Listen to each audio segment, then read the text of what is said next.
एक समय की बात है।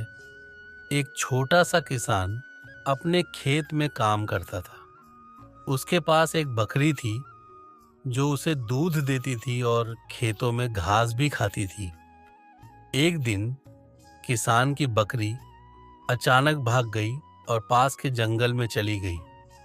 किसान बहुत परेशान हुआ और बकरी की तलाश में जंगल में घुस गया।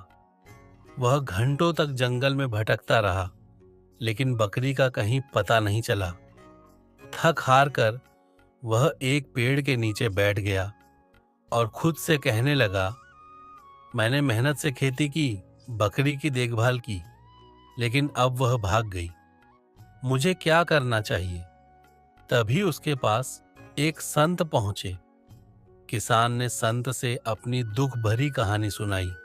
संत मुस्कुराए और बोले, तुमने बहुत मेहनत की, लेकिन कभी यह नहीं सोचा कि तुम्हें अपनी मेहनत के परिणाम पर संतुष्ट होना चाहिए, न कि केवल उसकी मांग करने पर।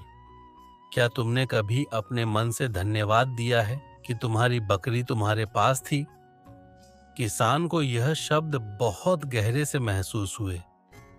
उसने समझा कि कभी कभी हमें जो मिल जाता है उसी के लिए आभार दिखाना चाहिए, बजाय उसके जाने पर दुखी होने के। संत ने कहा, जिंदगी में कभी भी एक चीज की कमी हो तो उसे प्राप्त करने की बजाय जो कुछ भी पास है उसका मूल्य समझो और आभार व्यक्त करो।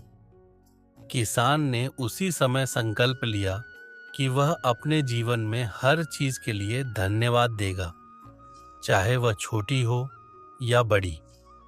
इस कहानी से यह सीखने को मिलता है कि हमें हमेशा जो कुछ भी हमारे पास है उसके लिए आभारी रहना चाहिए, और सिर्फ पाने के बजाय हम जो कुछ भी खो चुके हैं उसके बारे में उदास न हो।